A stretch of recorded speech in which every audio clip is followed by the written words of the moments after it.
स्वागत है दोस्तों। आज के मुख्य समाचार में आज देश और दुनिया से कई अहम और बड़ी खबर आ रही है। बात करेंगे हर खबर पर विस्तार से। जय श्री राम के नारों के बदले अल्लाहू अकबर का नारा लगाने वाली छात्रा को जमीयत उलमा हिंद देगा 5 लाख का इनाम। एक और बड़ी अपडेट, एक बार फिर शाहीन बाग में शुरू हुआ प्रदर्शन। हिजाब के समर्थन में सड़कों पर उतरी लड़कियां। वहीं अगली बड़ी खबर में आपको बताएंगे यूपी चुनाव के बीच समाजवादी पार्टी का बड़ा आरोप, बोले कैराना में 4 बूथों पर मतदाताओं को डरा धमका कर भेजा जा रहा है। वहीं अगली बड़ी खबर में आपको बताएंगे बीजेपी विधायक के बेटे का बड़ा बयान, बोले फर्जी वोट डालो मारो, जीतने के लिए कुछ भी करो, जीतना जरूरी है। वहीं अगली बड़ी खबर में आपको बताएंगे बंगाल निकाय चुनाव में कई नगर पालिकाओं में बिना प्रतिनिधित्व जीत गई टीएमसी। बताएंगे क्या है वजह। एक और बड़ी अपडेट, पंजाब चुनाव पहली बार वोट डालने वाले युवाओं को मिलेगा गिफ्ट। बताएंगे क्या होगा खास। वहीं अगली बड़ी खबर में आपको बताएंगे हिजाब विवाद का हाईकोर्ट में नहीं निकला हल, बेंगलुरु में लगी धारा 144। तो चलिए देख लेते आज की पहली बड़ी खबर। जय श्री राम के नारों के बदले अल्लाहू अकबर का नारा लगाने वाली छात्रा को जमीयत उलमा हिंद देगा 5 लाख का इनाम। दरअसल दोस्तों, कर्नाटक हिजाब विवाद ने अब राजनीतिक रंग ले लिया है। बता दें कि सोशल मीडिया पर वायरल हुए एक वीडियो में जय श्री राम का नारा लगा रहे लड़कों के सामने अल्लाहू अकबर का नारा लगाने वाली लड़की के समर्थन में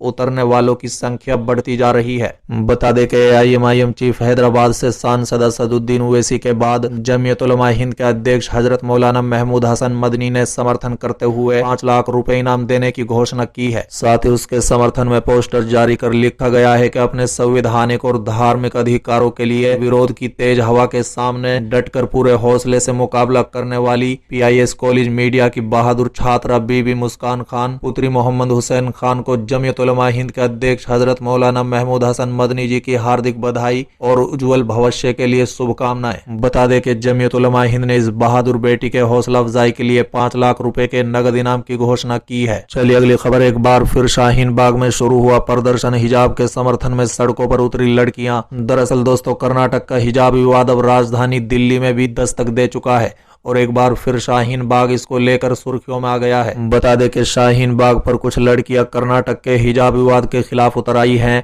और नाराबाजी कर रही हैं। बता दें कि दिल्ली का शाहीन बाग 2019 में सीए और एनआरसी के खिलाफ विरोध प्रदर्शन का केंद्र बन गया था। हालांकि कोरोना वायरस के बढ़ते संक्रमण को देख सुप्रीम कोर्ट के आदेश के बाद शाहीन बाग से प्रदर्शनकारियों को हटा दिया गया था, लेकिन एक बार फिर अब शाहीन बाग में प्रदर्शनकारी इकट्ठा होने लगे हैं और इस बार वो हिजाब के समर्थन में है। बता दें कि प्रदर्शनकारी महिलाओं ने कहा है कि वो यहाँ उटपी और कर्नाटक के अन्य इलाकों में हिजाब को लेकर पैदा हुए विवाद के बाद हिजाब के समर्थन में यहाँ इकट्ठा हुई हैं।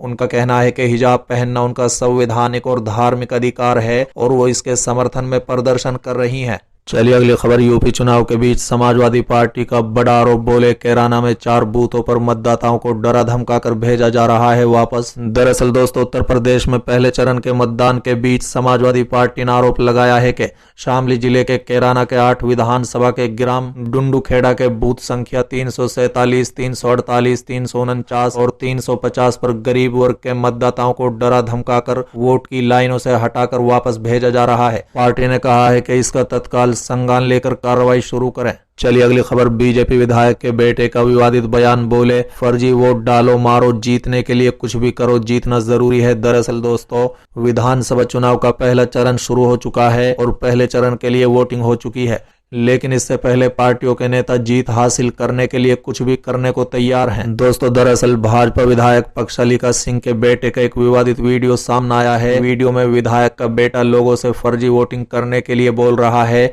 साथ ही वो लोगों को पोलिंग बूथ पर मारपीट करने के लिए भी उकसा रहा है। बता दें कि पूर्व कैबिनेट मंत्री और भाजपा विधायक पक्षालिका सिंह का बेटा त्रिभुवन सिंह एक सभा को संबोधित करने पहुंचा था, जहां उसने ये विवादित बयान दिया। बता दें कि वीडियो में त्रिभुवन सिंह बोल रहे हैं कि 10 तारीख को आपको पोलिंग बूथ पर 2 वोट, 4 वोट, 6 वोट, 5 वोट और 10 वोट डालना पड़े तो आप पोलिंग बूथ पर डाल देना। आप लोगों को जीत के लिए लड़ना पड़े, अड़ना पड़े तो वो भी कर लेना। साथ ही उन्होंने कहा है कि बूथ पर भी हम लोग लड़ाई लड़ेंगे, हम बस जीतने चाहिए। चलिए अगली खबर, बंगाल निकाय चुनाव में कई नगर पालिकाओं में बिना प्रतिनिधित्व जीत गई टीएमसी। दरअसल दोस्तों, पश्चिम बंगाल विधानसभा चुनाव के बाद नगर पालिका चुनाव में अब टीएमसी का परचम लहराने लगा है।